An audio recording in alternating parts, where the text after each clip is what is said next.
So to keep working with the pampas, line of pampas here, let's create a wall of pampas. So on this side of the chicken, which I'm going to leave in, and put stronger posts in to stop the dogs moving across left and right. So I planted up a couple more pampas here, large pampas. These were pampas that didn't work out in other areas up in the bed up here.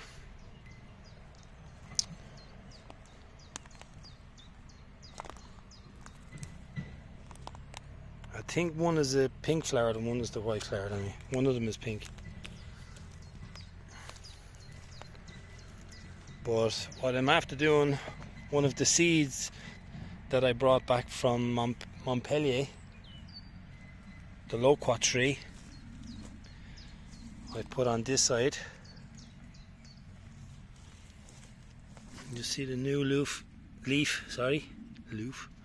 new leaf coming out, and you can just catch the size of the leaf.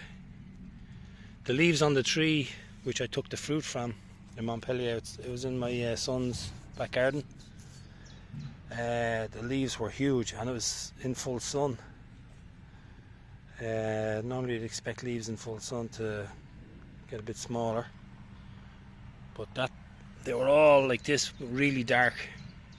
So maybe this plant needs a feed, or maybe it's the spring growth that's the coloration here.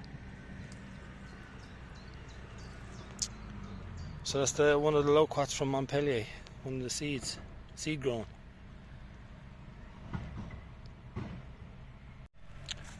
But I just wanted to show you this one. It's Fargesia demissa Gerry. You can see the different bands, the colouring.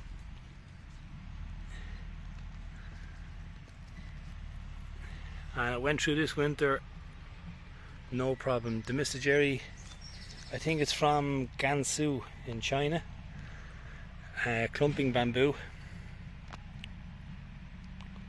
Gets to about 3 meters high, but it has these lovely distinct black stems and then the frosting intermittent, and it's a really hardy bamboo. I have 2 of these. I have one in the old chicken pen.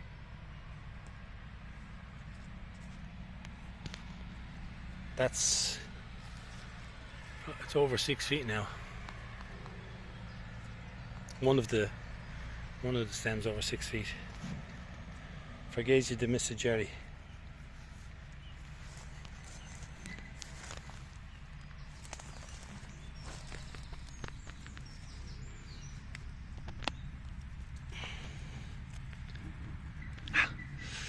Fucking brambles.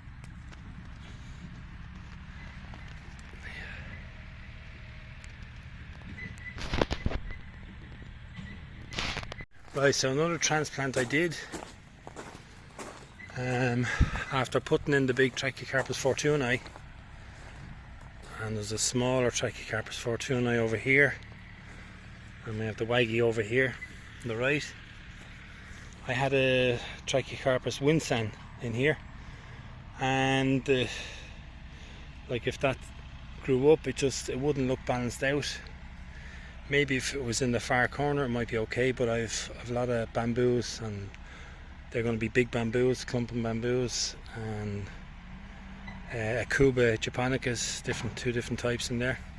So it didn't sit with me that it was going to look right in here, and I've moved that one from there. Lucky enough now with the palm and the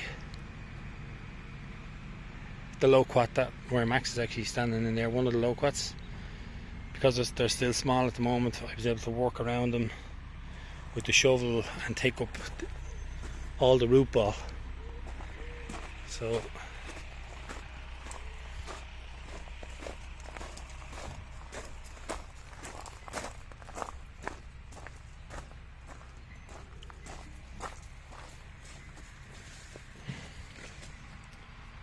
you have a small loquat that was in the corner here, but I've moved it here so it'll grow up here.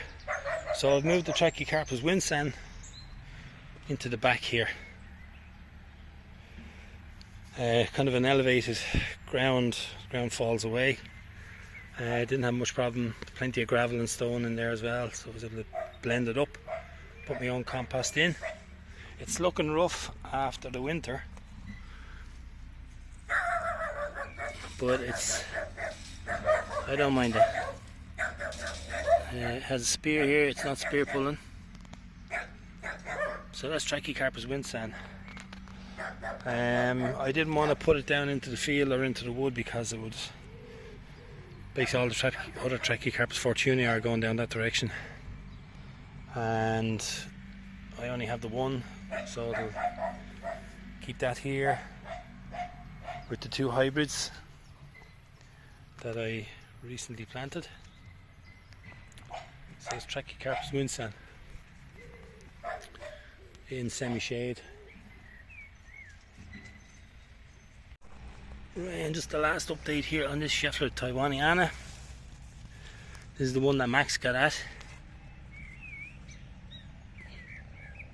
He dragged it around during the winter, but these top leaves are doing well. The coloration is good. I pulled all the lower leaves off because I don't think I had the strength to I don't think it would have survived because there was hardly any root either, but it looks like to be doing alright. It's recovering.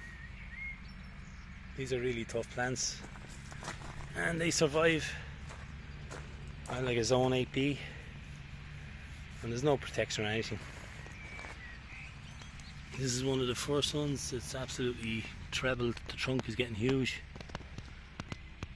New growth. It's gone through 2 winters outdoors. Two of them have gone through winter outdoors. No problems. So if anything, I should get some sort of canopy if it keeps going with the growth on the top.